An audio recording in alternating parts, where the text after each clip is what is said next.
이 자리에 함께 하시는 여러분들의 자리 가운데에 하나님의 은혜가 함께 하시기를 간절히 소망합니다. 목적지를 걸어가는 사람은 길을 걸으면서 적어도 두 가지의 모습을 보이는 것 같습니다. 한 사람은 길을 걸어가면서 길가에 꽃이 핀 것을 보며 이쁘다라고 이야기를 하면서 걸어가는 사람이 있는 반면에 한 명은 다리 아프다 하며 투덜거리며 걸어가는 사람이 있습니다. 오늘 이곳에 모이신 예배자 여러분들은 어느 쪽에 더 가까우십니까? 그런데 이 두 사람은 한 가지의 공통점도 가지고 있습니다. 이 두 사람은 다른 모습으로 길을 걷고 있지만 한 가지의 목적지를 향해서 걸어가고 있다는 점입니다. 우리 모두도 이 자리 가운데 각자의 그 모습으로 나와 예배를 드리지만 우리 모두의 자리 가운데 공통점이 있다라고 한다라면 예수 그리스도의 그 복음을 확신하며 고백하며 성령님의 그 인도하심으로 하나님의 마음과 깊으신 그 뜻을 알아가는 기대감에 가슴 찬 설레인 마음을 가지고 이 자리에 함께 모였다라는 것이 그 같은 공통점이지 아니할까 합니다. 그래서 우리 모두 설레인 마음으로 함께 모인 동역자들과 함께 인사를 한번 나눴으면 합니다. 우리 칭찬과 격려의 마음으로 이렇게 인사 나누도록 하겠습니다. 예배를 통해 성령님의 깊은 만남이 있으시길 바랍니다. 아멘. 우리 한 번 더 나누도록 하겠습니다. 믿음의 길을 걸으며 끝까지 포기하지 말고 함께 걸어가십시다. 끝까지 함께 걸어가십시다. 네, 함께 걸어가기를 소망합니다. 디모데후서 3장 1절에서 6절의 말씀을 저희들이 읽진 않았지만 그 안의 말씀에는 자기를 사랑하고 돈과 교만, 비방, 또 부모를 거역하며 감사하는 삶이 없고 거룩한 척하지만 거룩하지 않고 무정하고 원수만 쌓여가고 절제하지 못하고 사납고 선하지 못하고 배신과 쾌락 가운데 살아가고 있다라고 그렇게 말씀하고 있습니다. 그리고 그 중에 가장 큰 문제는 앞서 말한 것들을 하나님보다 더 사랑하는 것이 문제라라고 지적합니다. 3장 2절 말씀에는 사람들이 하나님보다 더 많이 사랑하는 것이 사람들이 자기를 더 사랑하기 때문이다라고 또 그렇게 말씀합니다. 본인을 사랑한다라고 하는데 이것은 정상적인 그러한 사랑을 이야기하는 것이 아니라 지나치게 이기적으로 사랑하는 것을 이야기를 합니다. 즉 자기 외에 어떠한 것도 신경 쓰지 않음을 말합니다. 그렇다면 우리는 어떠합니까? 세상에 많은 글들과 위로의 글들 중에 이러한 글들이 있습니다. 세상은 우리와 함께하는 길이다 라고 그렇게 말합니다. 그러나 세상을 돌아보면 그렇지 않음을 쉽게 발견합니다. 세상에 나오는 많은 방송의 프로그램들과 세상의 사람들은 각자의 그 삶에 열심을 다하여 살아가고 있습니다. 점점 자기 중심적인 모습이 더 짙어지고 있고 이것이 시대의 흐름이 되어져 가고 있습니다. 뿐만 아니라 우리도 우리가 모르는 사이에 공동체보다는 무엇에든지 개인적으로 하는 내가 더 중심이 되어지고 편해지고 익숙해져 있지는 않습니까? 그런데 그런 시대의 흐름에 강력하게 반대하는 곳이 있습니다. 그것은 바로 교회입니다. 교회에서는 사회의 모든 흐름이 개인으로 돌아서고 있는 지금 이때에도 함께 모여야 한다라고 함께 해야 된다라고 그렇게 말하고 있습니다.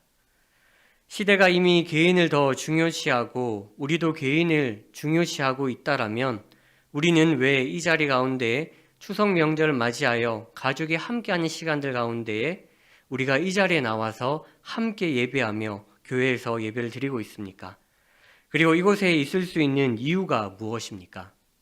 그 첫 번째 이유는 우리는 하나님의 감동으로 이곳에 모였다라는 것입니다. 우리 다 함께 디모데후서 3장 16절의 말씀을 함께 읽도록 하겠습니다. 함께 읽겠습니다. 모든 성경은 하나님의 감동으로 된 것으로 교훈과 책망과 바르게 함과 의로 교육하기에 유익하니. 아멘. 이곳에 있는 많은 예배자분들이 오랜 시간 동안 신앙생활에 오면서 자라왔습니다. 또 성경의 말씀을 들으면서 자라왔습니다.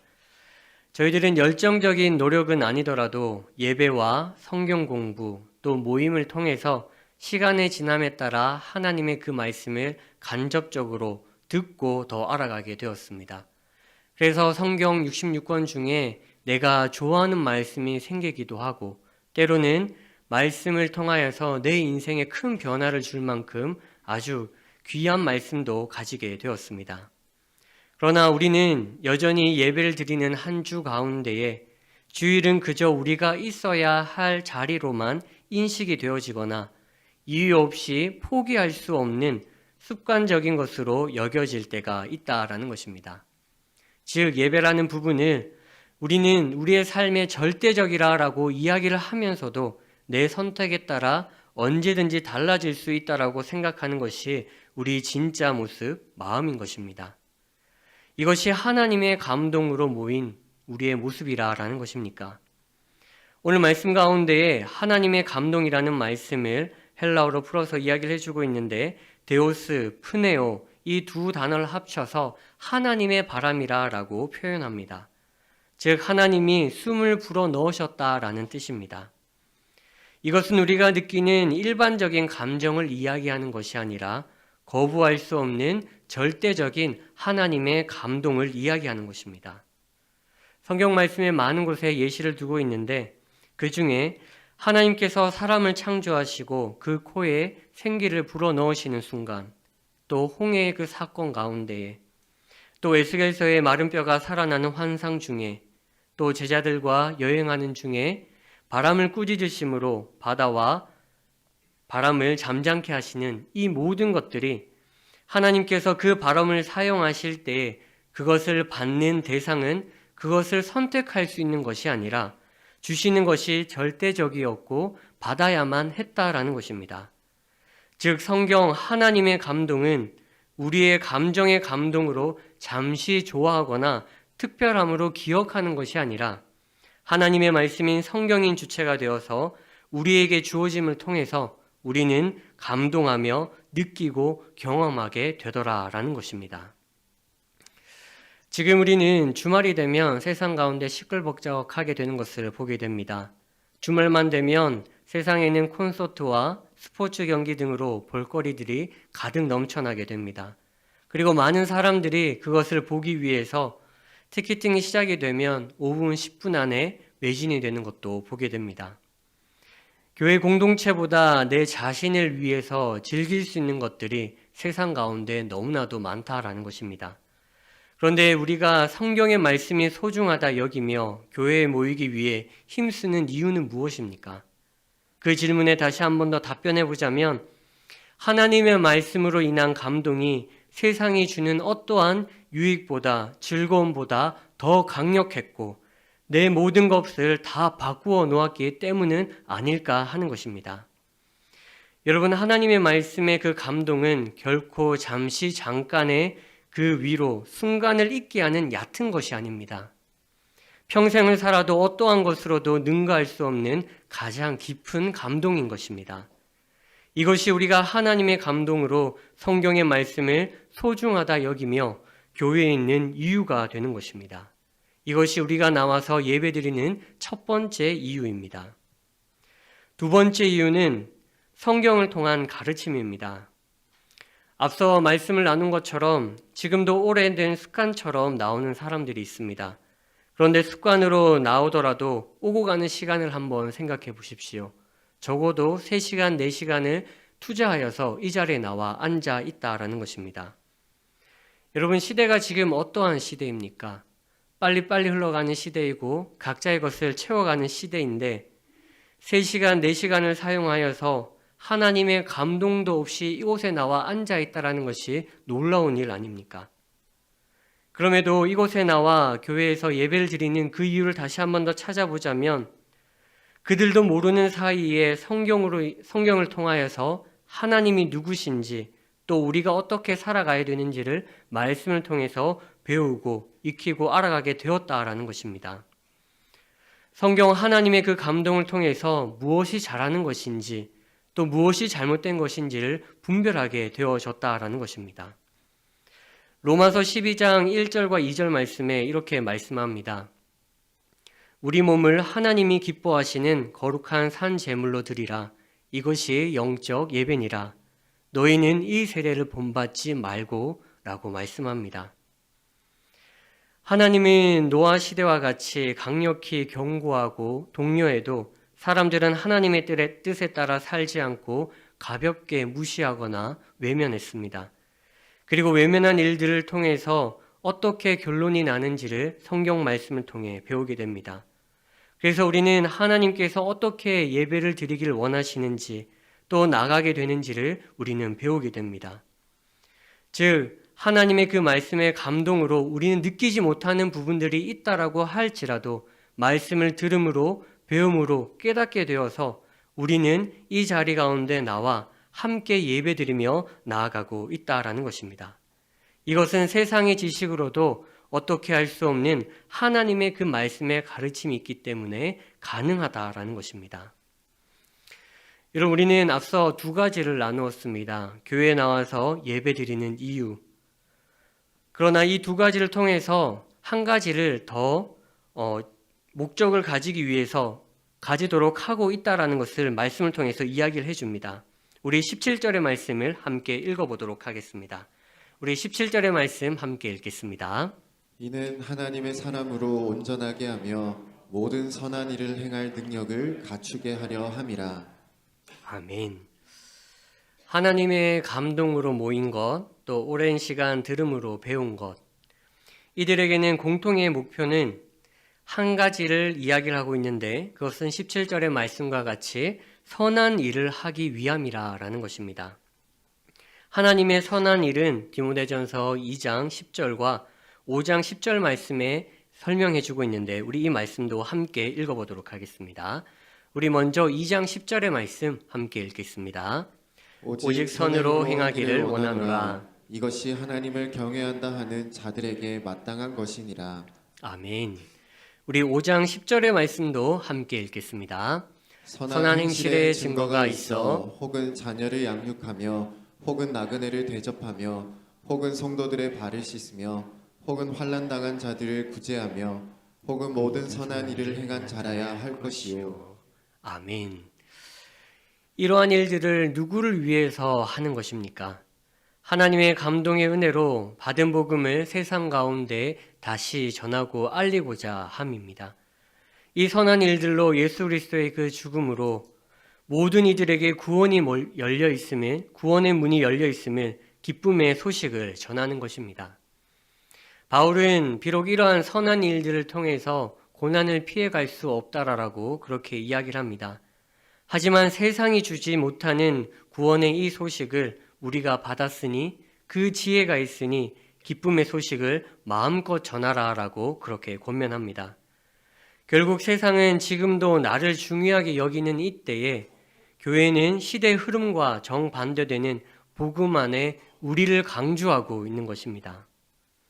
저는 이 시간 성경을 통해 변화된 한 사람의 그 이야기를 함께 나누고자 합니다.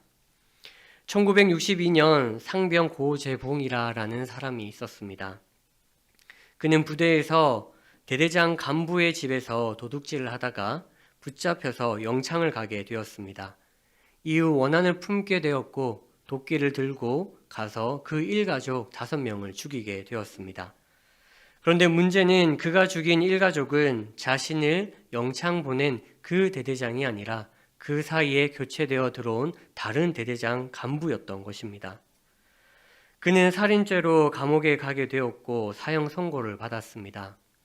사형의 그 날이 다가오기를 기다리며 있던 그때에 어느 날 교도소에 복음을 전하러 오는 집사님을 만나게 되었습니다. 처음에는 만나기를 거부했던 그가 서서히 마음을 열게 되었고 결국 요한복음 3장 16절의 그 말씀을 통하여서 회개하게 되었습니다. 놀라운 것은 그 이후에 누구보다 복음을 위해 앞장서게 되었고 날마다 찬양을 부르며 그 안에서 1000명이 넘는 이들에게 복음을 전하며 전도했다고 합니다. 하지만 시간은 흘러서 사형날이 다가오게 되었고 간부가 그에게 어떠한 유언을 남길 것인지에 대해서 물어보았습니다. 그는 이렇게 이야기를 했습니다. 제가 죽기 전에 찬송가 279장을 다 부르고 나면 방아쇠를 당겨주시면 안 되겠습니까? 라고 이렇게 전했습니다. 고재봉은 유언에 따라서 279장 마지막 주여 주여 내 말을 들으사 죄인 오라 하실 때에 날 부르소서 후렴을 마지막까지 불렀습니다. 그리고 후렴이 끝나고 그의 입에 미소가 지어질 때 탕 하고 방아쇠가 당겨졌고 그는 목숨을 거두었다라고 합니다.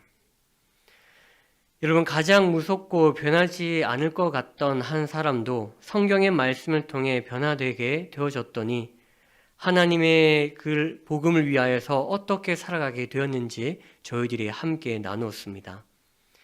여러분, 성경 하나님의 감동으로 된 이 말씀을 우리가 전해 듣고 알게 되면 우리의 삶의 자리 가운데 놀라운 변화를 일으키게 됩니다. 먼저는 나로 살아가고자 했던 것이 우리가 되고 옳고 그름을 판단하지 못했던 것이 바른 길로 어떻게 판단하면 되는지를 알아가게 되는 것입니다. 그리고 마지막으로 오직 주를 위해 살아가게 되는 것입니다. 우리는 오늘 말씀을 통해서 한 가지를 확신하게 됩니다. 여전히 하나님의 말씀은 살아있고 선택이 아닌 절대적으로 우리를 감동케 하시고 복음을 위해 살아가게 하신다라는 것입니다. 하지만 세상은 날이 갈수록 교회를 비판하고 희망이 없다라고 이야기를 합니다. 최근 교회에 대한 평가를 들을 때마다 가슴이 답답해짐을 느낍니다. 교회를 모르는 자들의 그 소리보다 더 우리의 마음을 답답게 하는 것은 교회 안에서 함께 신앙생활하는 이들의 악평과 교회는 희망이 없다라는 그 말들은 더 가슴을 아프게 합니다. 그러나 오늘 말씀을 통해 그렇게 평가하는 자들을 위해서 그들을 위해 한 번 더 이렇게 외치고 싶습니다. 당신들의 이야기가 틀렸습니다.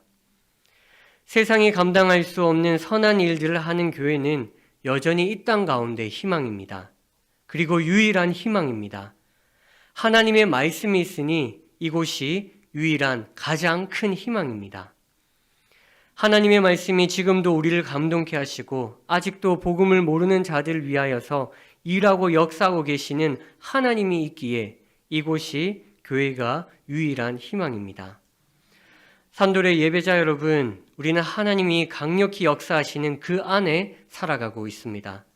그 희망을 가벼이 보지 아니하는 저와 여러분들이 되시기를 소망합니다.